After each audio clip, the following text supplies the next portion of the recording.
بسم اللہ الرحمن الرحیم۔ حضرت جبیر بن مطعم رضی اللہ تعالیٰ عنہ سے مروی ہے، انہوں نے رسول اللہ صلی اللہ علیہ وسلم کو فرماتے ہوئے سنا، رشتہ داری توڑنے والا شخص جنت میں داخل نہیں ہوگا۔ اس حدیث سے معلوم ہوتا ہے کہ رشتہ داروں سے تعلق قائم رکھنا اور قطع رحمی سے بچنا بہت اہم ہے۔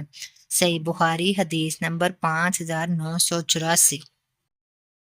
حضرت ابو ہریرہ رضی اللہ تعالیٰ عنہ سے مروی ہے، رسول اللہ صلی اللہ علیہ وسلم نے فرمایا، جو شخص اللہ اور یوم آخرت پر ایمان رکھتا ہو، اسے چاہیے کہ اپنے رشتہ داروں سے صلہ رحمی کرے، یعنی رشتہ داروں کے ساتھ اچھا تعلق رکھے، ان کے حقوق ادا کرے اور رشتے نہ توڑے۔ صحیح بخاری حدیث نمبر 6138۔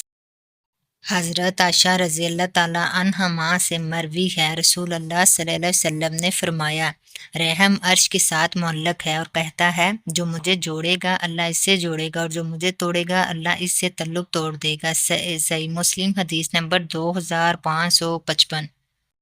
حضرت عبداللہ بن عمرو رضی اللہ تعالیٰ عنہما سے مروی ہے، رسول اللہ صلی اللہ علیہ وسلم نے فرمایا، صلہ رحمی کرنے والا وہ نہیں جو صرف بدلے میں رشتہ نبھائے، بلکہ اصل صلہ رحمی کرنے والا وہ ہے کہ جب اس کے رشتہ دار اس سے تعلق توڑ دیں پھر بھی وہ ان سے اپنا تعلق جوڑے رکھے۔ صحیح بخاری حدیث نمبر 5991۔ حضرت ابو ہریرہ رضی اللہ تعالیٰ عنہ سے مروی ہے، رسول اللہ صلی اللہ علیہ وسلم نے فرمایا، اللہ تعالیٰ اس شخص سے اپنا تعلق قائم رکھتا ہے جو اپنے رشتہ داروں سے تعلق جوڑتا ہے، اور جو رشتہ داری توڑتا ہے اللہ تعالیٰ اس سے اپنا تعلق توڑ دیتا ہے۔ اس لیے رشتہ داروں کے ساتھ تعلق جوڑنا اور اسے قائم رکھنا بہت اہم ہے۔ حضرت انس بن مالک رضی اللہ تعالیٰ عنہ سے مروی ہے، رسول اللہ صلی اللہ علیہ وسلم نے فرمایا، جسے یہ پسند ہو کہ اس کے رزق میں کشادگی کی جائے اور اس کی عمر میں برکت دی جائے، اسے چاہیے کہ اپنے رشتہ داروں سے صلہ رحمی کرے، یعنی رشتہ داروں کے ساتھ تعلق قائم رکھنا اللہ تعالیٰ کی رضا اور برکت کا ذریعہ ہے۔ صحیح بخاری حدیث نمبر 5986۔ حضرت ابو ہریرہ رضی اللہ تعالیٰ عنہ سے مروی ہے، ایک شخص نے عرض کیا، میرے رشتہ دار مجھ سے تعلق توڑتے ہیں، میں ان سے تعلق جوڑتا ہوں، وہ میرے ساتھ برا سلوک کرتے ہیں، میں ان کے ساتھ اچھا سلوک کرتا ہوں۔ رسول اللہ صلی اللہ علیہ وسلم نے فرمایا، اگر تم ایسے ہی کرتے ہو تو گویا تم انہیں گرم راکھ کھلا رہے ہو، اور جب تک تم اسی طریقے پر قائم رہو گے اللہ کی طرف سے تمہاری مدد ہوتی رہے گی۔ صحیح مسلم حدیث نمبر 2558۔ حضرت ابو ایوب انصاری رضی اللہ تعالیٰ عنہ سے مروی ہے، ایک شخص نے رسول اللہ صلی اللہ علیہ وسلم سے پوچھا کہ کون سا عمل مجھے جنت میں داخل کرے گا؟ آپ صلی اللہ علیہ وسلم نے فرمایا، اللہ کی عبادت کرو، نماز قائم کرو، زکوٰۃ اور اپنے رشتہ داروں سے اچھا تعلق رکھو۔ صحیح بخاری حدیث نمبر 5983۔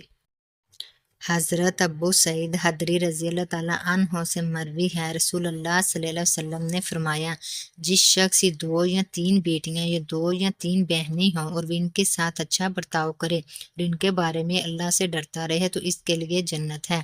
جامعہ ترمذی حدیث نمبر 1916۔ حضرت ابو ہریرہ رضی اللہ تعالیٰ عنہ سے مروی ہے، رسول اللہ صلی اللہ علیہ وسلم نے فرمایا، اپنے نسب اور رشتہ داروں کو اتنا پہچانو کہ تم ان کے ساتھ صلہ رحمی کر سکو، کیونکہ صلہ رحمی رشتہ داروں میں محبت پیدا کرتی ہے، مال میں برکت کا سبب بنتی ہے اور عمر میں اضافہ کرتی ہے۔ جامعہ ترمذی حدیث نمبر 1979۔ حضرت عبداللہ بن عمر رضی اللہ تعالیٰ عنہما سے مروی ہے، رسول اللہ صلی اللہ علیہ وسلم نے فرمایا، سب سے بڑی نیکی یہ ہے کہ انسان اپنے والد کے دوستوں اور ان کے عزیزوں کے ساتھ اچھا سلوک اور تعلق قائم رکھے، یعنی والد کا تعلق والوں کا احترام کرنا بھی نیکی اور حسن سلوک میں شامل ہے۔ صحیح مسلم حدیث نمبر 2552۔ حضرت ابو ہریرہ رضی اللہ تعالیٰ عنہ سے مروی ہے، ایک شخص نے رسول اللہ صلی اللہ علیہ وسلم سے پوچھا، میرے حسن سلوک کا سب سے زیادہ حقدار کون ہے؟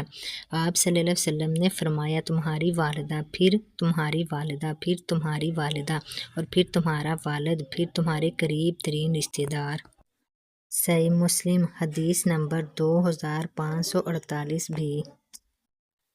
ان تمام احادیث مبارکہ سے ہمیں یہ سبق ملتا ہے کہ ہمیں اپنے رشتہ داروں کے ساتھ ہمیشہ حسن سلوک اور صلہ رحمی کا معاملہ کرنا چاہیے۔ جو شخص رشتہ داروں سے تعلق توڑتا ہے اللہ تعالیٰ اس سے اپنا تعلق توڑ دیتا ہے، جبکہ صلہ رحمی سے رزق میں برکت ہوتی ہے، اللہ تعالیٰ کی رضا حاصل ہوتی ہے اور عمر میں اضافہ ہوتا ہے۔ اللہ تعالیٰ ہم سب مسلمانوں کو اپنے رشتہ داروں کے ساتھ حسن سلوک اور صلہ رحمی کرنے کی توفیق عطا فرمائے، آمین یا رب العالمین۔ پیارے دوستو، اگر آپ کو میری ویڈیو اچھی لگے تو لائک کریں، شیئر کریں، سبسکرائب کریں، شکریہ۔